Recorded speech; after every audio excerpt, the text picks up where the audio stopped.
दोस्तों, आपने कभी गौर किया है? कभी कोई खुद को लॉयर कहता है, कोई कहता है एडवोकेट और कोई कहता है बैरिस्टर। तीनों सुनने में तो एक जैसे लगते हैं, पर असल में इन तीनों के बीच फर्क है और वो भी बड़ा दिलचस्प। तो चलिए 2 से 3 मिनट में करते हैं साफ और आसान फर्क का फैसला। सबसे पहले लॉयर। जब कोई व्यक्ति कानून यानी लॉ की पढ़ाई पूरी कर लेता है यानी एलएलबी कर लेता है तो उसे लॉयर कहा जाता है। मतलब लॉयर वो है जिसने कानून सीखा है, पर जरूरी नहीं कि वो कोर्ट में केस लड़ रहा है। उदाहरण के लिए किसी कंपनी का लीगल एडवाइजर या किसी कॉलेज या यूनिवर्सिटी का लॉ लेक्चरर, ये दोनों लॉयर हैं, भले ही वो कोर्ट में ना जाएं।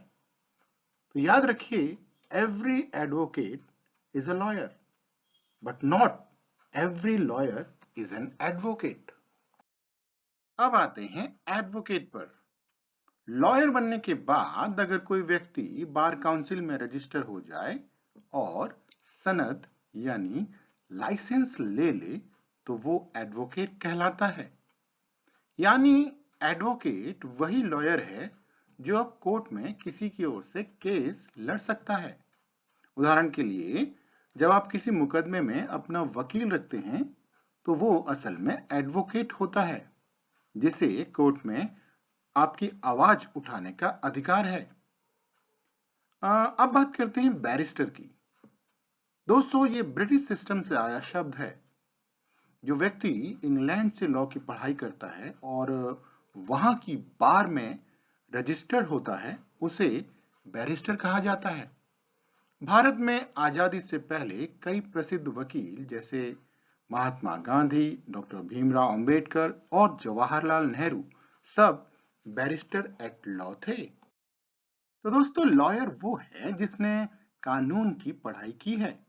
एडवोकेट वो है जो कोर्ट में केस लड़ सकता है और बैरिस्टर जिसने इंग्लैंड से लॉ किया है और वहां की बार में रजिस्टर्ड है। तो दोस्तों, वास्तव में कानून की दुनिया में ये तीनों शब्द अपनी अपनी रूल बुक में सही हैं। बस फर्क है डिग्री, लाइसेंस और जुरिस्डिक्शन का।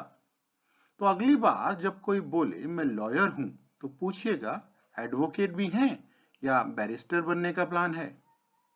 क्योंकि याद रखिए, लॉयर कानून जानता है, एडवोकेट कानून लड़ता है और बैरिस्टर कानून सिखाता है, वो भी ब्रिटिश अंदाज में। तो आशा है आपको ये फर्क बेहतरीन तरीके से समझ आया होगा और ऐसे ही मजेदार कंपैरिजंस के लिए हमारे चैनल डिफरेंस बिटवीन को सब्सक्राइब करना मत भूलिएगा। नमस्कार, जय हिंद।